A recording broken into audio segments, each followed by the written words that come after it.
I found a diamond earring on my bedside table. Not mine. Then I opened our smart home security app, and my entire world shattered. Not literally, of course. Just the illusion of the marriage I thought I had. Let me back up. My name's Sophia, and until 3 months ago, I thought I had it all figured out. 8 years married to Daniel, a beautiful condo I'd renovated myself, a solid career as a senior data analyst at a tech firm downtown. We were trying for a baby. Actually trying. Tracking ovulation, taking vitamins, the whole thing.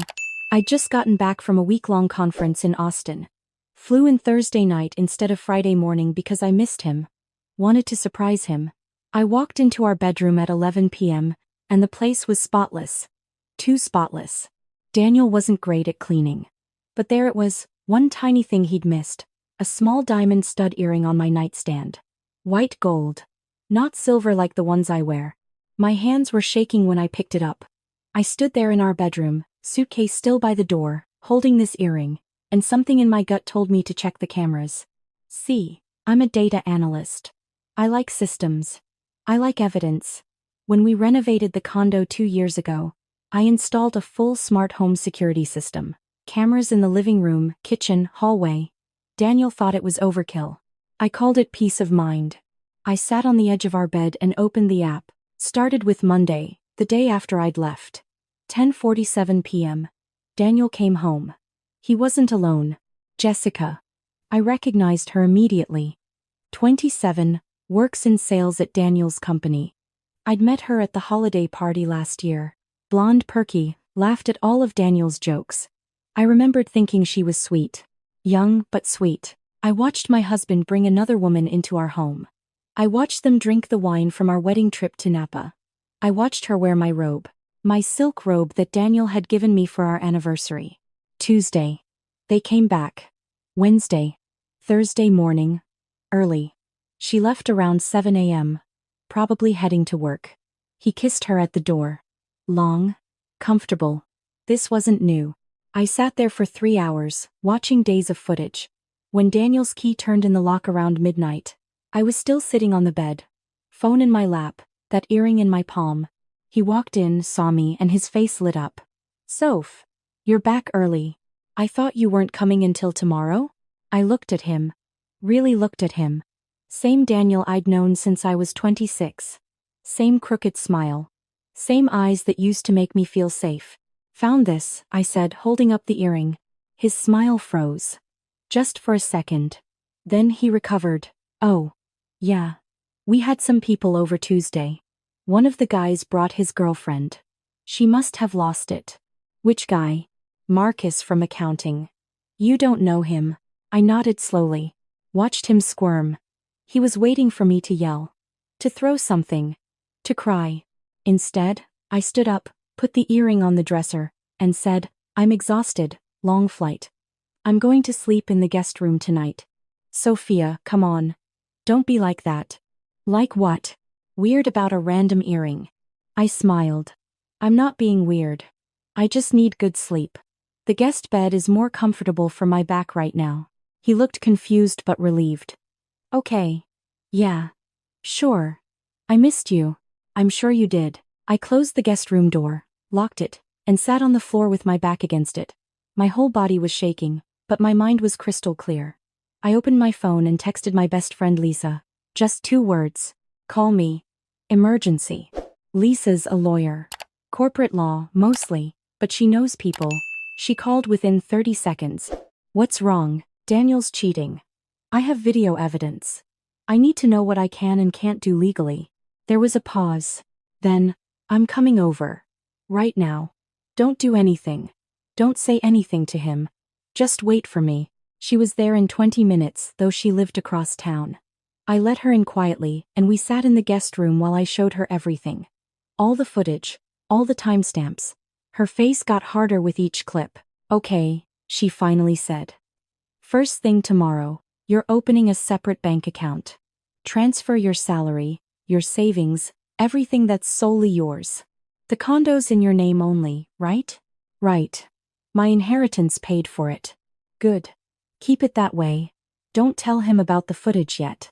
We're going to document everything. Every time he uses the joint credit card. Every lie he tells you. Every communication. You're going to build an airtight case. For what? She looked at me. For whatever you want, Soph. Divorce, obviously. But also. He's been using your home, probably joint funds, definitely violating his company's fraternization policy if she's a subordinate. There are options here. I spent that Friday in a daze. Daniel went to work like normal. Kissed me goodbye. Said he'd be home late, team dinner. I checked the calendar on his phone while he was in the shower. No team dinner scheduled. I went to the bank, opened a new account, transferred everything. Called a divorce attorney, Lisa recommended. Made an appointment for Monday. Then I went to work and did my job like nothing had changed. Analyzed data, attended meetings, smiled at colleagues. My boss commented that I seemed focused. I was just not on work. That night, Daniel came home at 11:30 p.m. I was in bed, reading. How was the team dinner? I asked. Oh, you know. Same old. Steve talked about golf for an hour. Steve was on vacation in Colorado. I'd seen his Instagram stories. Sounds fun, I said. He kissed my forehead. Missed you last week. It was lonely here. I'll bet it was. Saturday morning, I asked Daniel about his upcoming promotion. He'd been up for sales director for months. Yeah, actually, I find out next week. Fingers crossed. We should celebrate, I said. If you get it, I mean.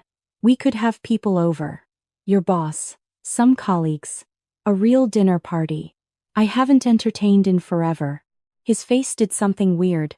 You want to have a party? Why not? You've worked so hard. We should show off a little. Plus, I've been wanting to use those wedding china plates we never touch. I don't know, Soph. Maybe we should keep it low-key. Daniel. I put my hand on his arm. Let me do this for you. Please. You deserve it. He couldn't really say no without looking suspicious. Okay. Yeah. That'd be nice. Thanks, babe. I'll make it special, I promised. And I would. Monday morning, I met with the divorce attorney. Margaret Chen, 50-something, sharp as a knife. I showed her everything. The footage. The bank transfers I'd already made. The timeline. You're prepared, she said, impressed. Most people come in here emotional wrecks. I've had time to process. Have you confronted him? No. I'm planning something. I told her about the dinner party. Her eyebrows went up. That's risky. Public humiliation can backfire in divorce proceedings. What if it's not just about the divorce? What if she's violating company policy? What if he's been using company expenses for personal gifts? Then you'd need proof of that too. I smiled. I'm a data analyst, Margaret. I'm very good at finding patterns. That week I played the perfect wife. Made Daniel's favorite meals. Laughed at his jokes. Asked about his day. And every night, after he fell asleep, I worked. I checked our joint credit card statements. Found charges at jewelry stores. Flowers. Hotels. A weekend trip to Napa, our special place. While I was visiting my mother, I documented everything. I checked his work calendar through the shared family account. Cross-referenced it with our location history. The lies were constant. Late meetings that were actually restaurants across town. Client dinners at hotels. I reached out to Daniel's boss, Mr. Thompson, under the guise of planning the promotion dinner. Asked who I should invite. Got the whole team list. Confirmed Jessica would be there. Perfect. Wednesday night, Daniel came home and found me looking at baby furniture online. Really? His voice was tight. Well, we're still trying, aren't we? Yeah, of course. Just thought maybe we should wait until after the promotion. Less stress. Whatever you think is best, I said sweetly. He looked relieved. Guilty but relieved. Thursday, I confirmed the dinner party. Saturday night, 7 o'clock, 12 guests. Daniel's boss, 4 colleagues including Jessica, Lisa and her husband, my brother Tom and Daniel's parents. I'd arranged everything. Catered food from that expensive place downtown. Our best wine. Table settings that looked like a magazine spread. You're really going all out, Daniel said, watching me plan. You only get promoted to director once. He hadn't gotten it yet. But Mr. Thompson had hinted it was happening. Daniel was counting on it. Friday afternoon, I got an email from HR at Daniel's company. I'd sent them an anonymous tip 2 days ago about policy violations. They'd investigated fast. Found the camera footage from the parking garage showing Daniel and Jessica in compromising positions. Found the expense reports where he'd coded personal gifts as client entertainment. Found emails. They were handling it quietly, they said. Termination effective end of business today. No promotion, no severance. Did I still want to pursue legal action? I wrote back, not necessary. Thank you for your professionalism. Daniel came home at 6 p.m. Friday with a bottle of champagne. Got the promotion, he said, grinning. Official announcement Monday, but Thompson told me today. We did it, Soph. He hadn't checked his email yet. Hadn't seen the termination letter sent at 5:30 p.m. That's wonderful, I said. Tomorrow's party will be perfect timing. You're the best, you know that? I smiled.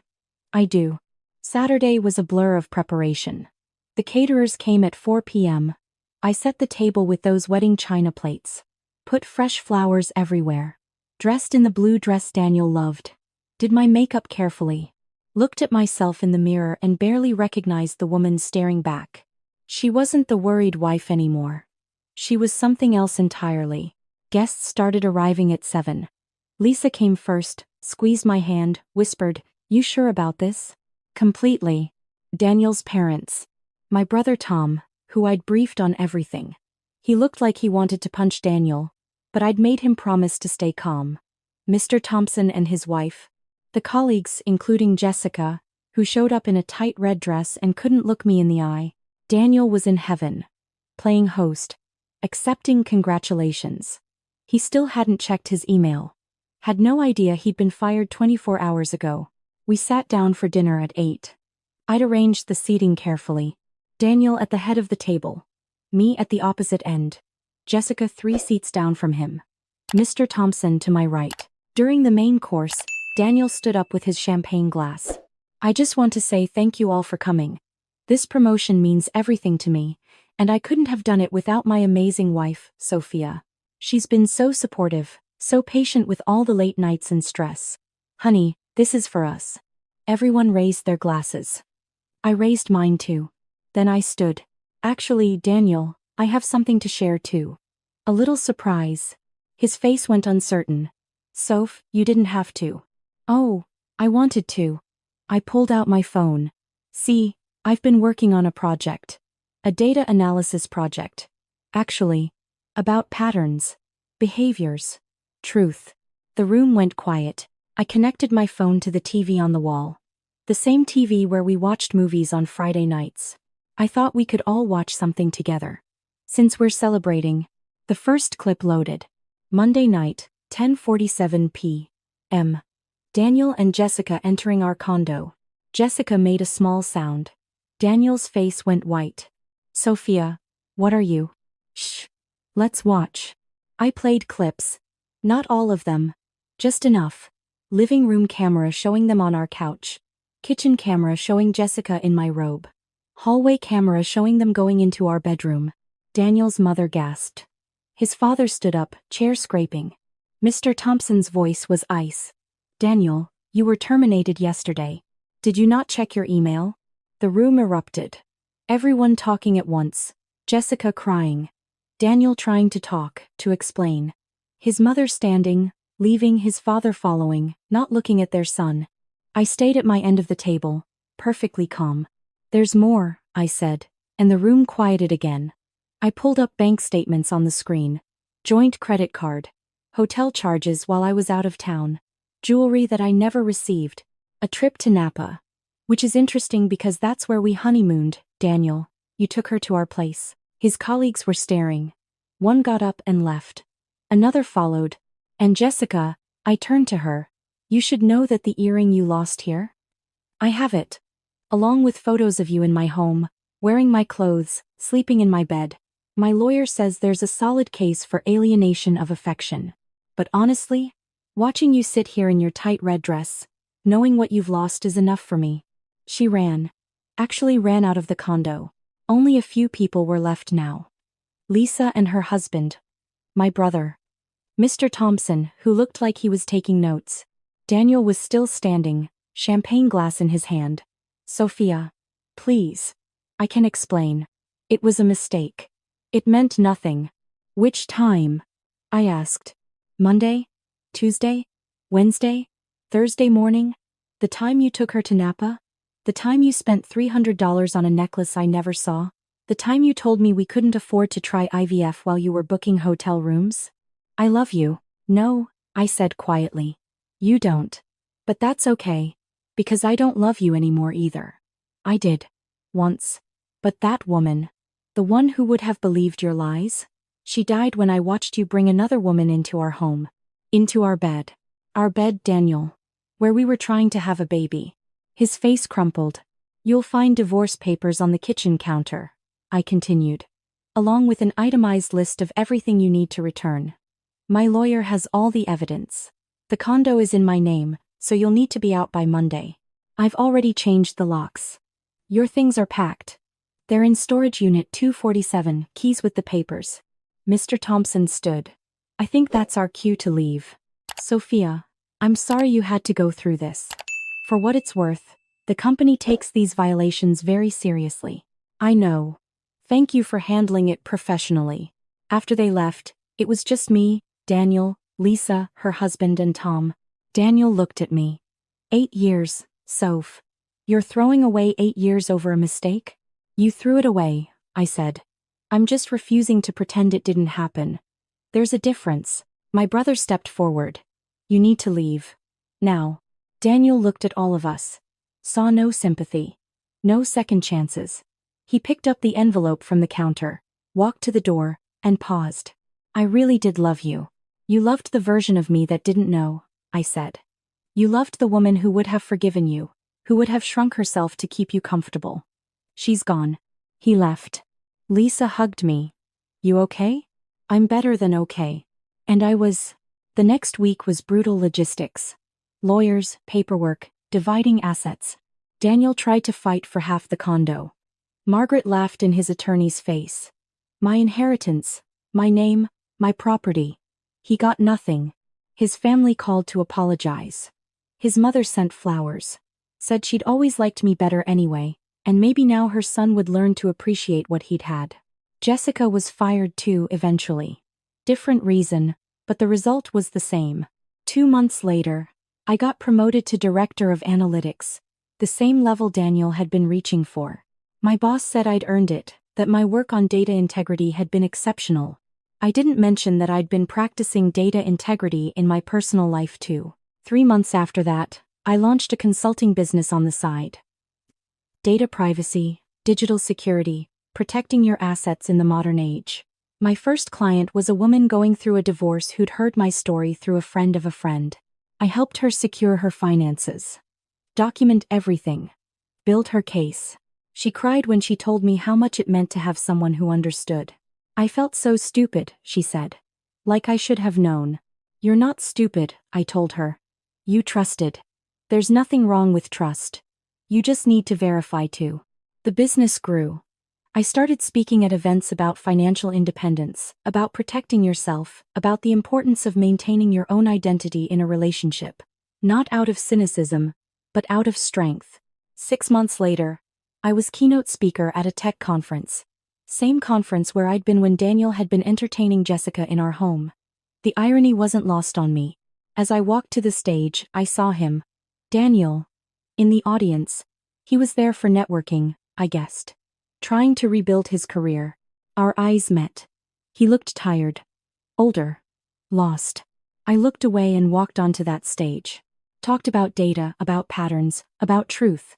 About building systems that protect what matters. About the importance of evidence over emotion. About resilience. The audience loved it. Standing ovation. 3 companies wanted to hire me for consulting.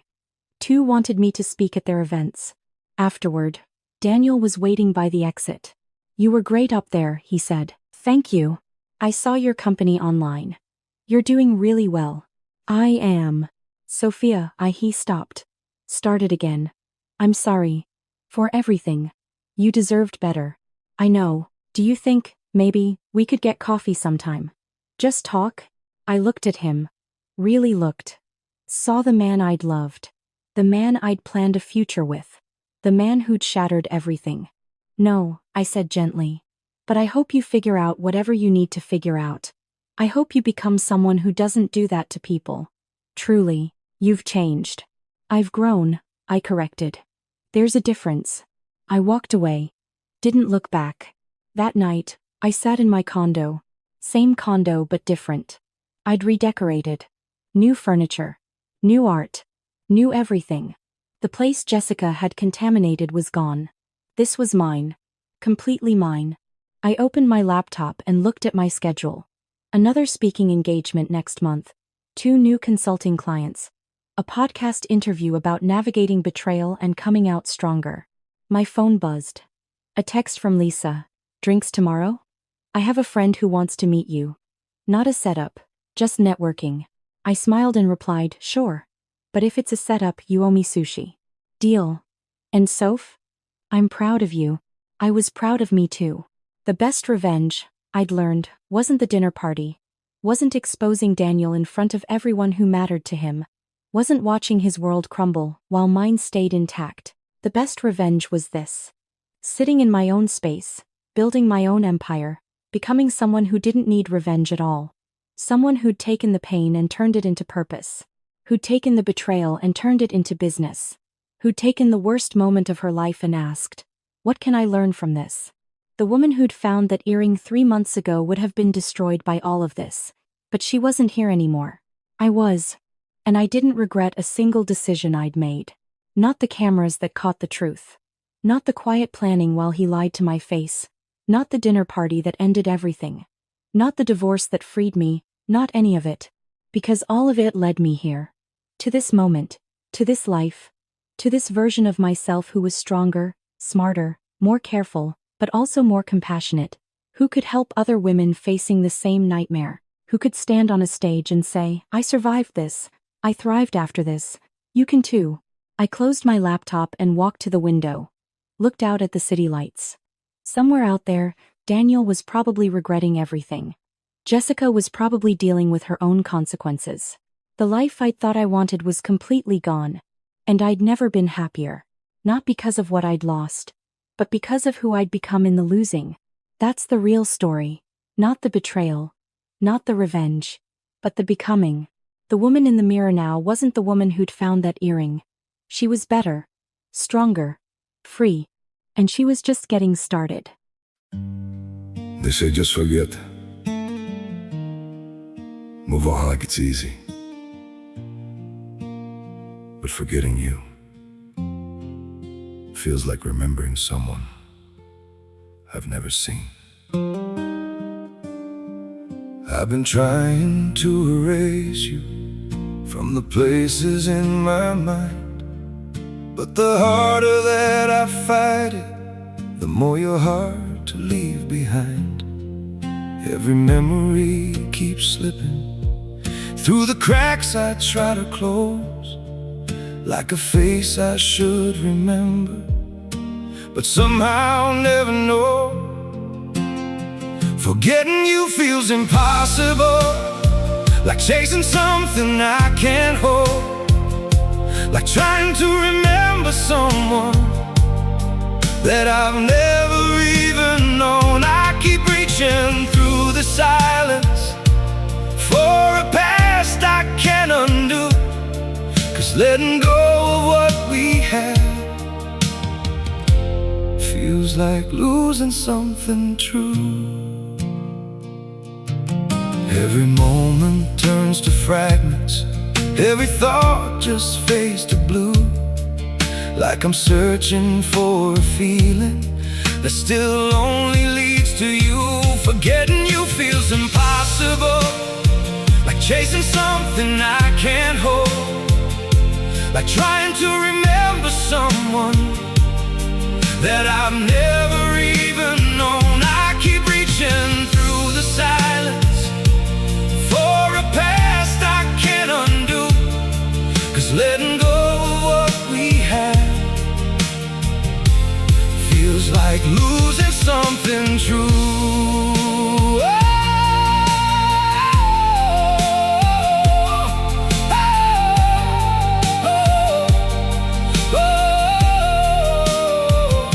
If I never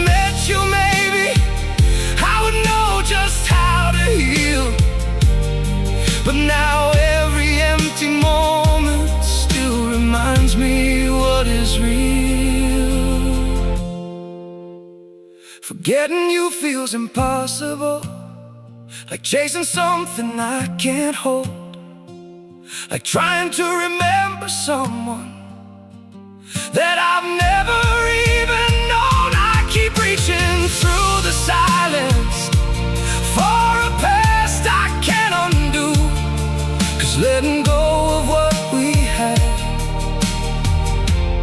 feels like losing something true.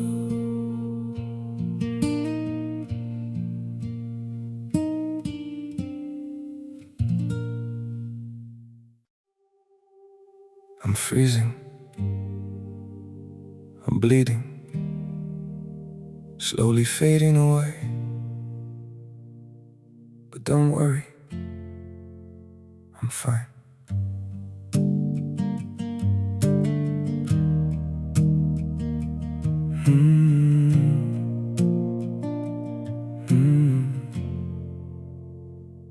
The cold has settled in my heartbeat, like winter living in my veins.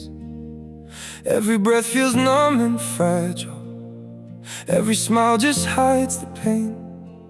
I'm breaking quietly in silence, falling slow without a sound. Yet I keep saying I'm okay, while my world burns to the ground. I'm frozen here, I'm bleeding slowly, dying piece by piece inside. But I still whisper, it's alright, just to keep you from goodbye. I'm shattered, love, but don't you worry, I'll pretend till my last breath. Even while my soul is fading, I'll say everything's okay. Maybe pain just learned to live here, maybe sorrow feels like home. So I wear my wounds like armor and survive them all alone. I'm frozen here, I'm bleeding slowly, dying piece by piece inside. But I still whisper, it's alright, just to keep you from goodbye. I'm shattered, love, but don't you worry, I'll pretend till my last breath. Even while my soul is fading, I'll say everything's okay.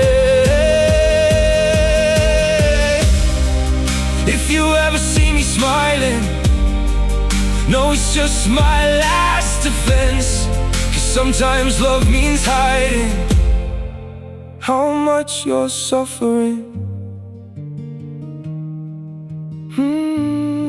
No, I'm frozen here, I'm bleeding slowly, dying piece by piece inside. But I still whisper, it's alright, just to keep you from goodbye. I'm shattered, love, but don't you worry, I'll pretend till my last breath. Even while my soul is fading, I'll say everything's okay. It's okay.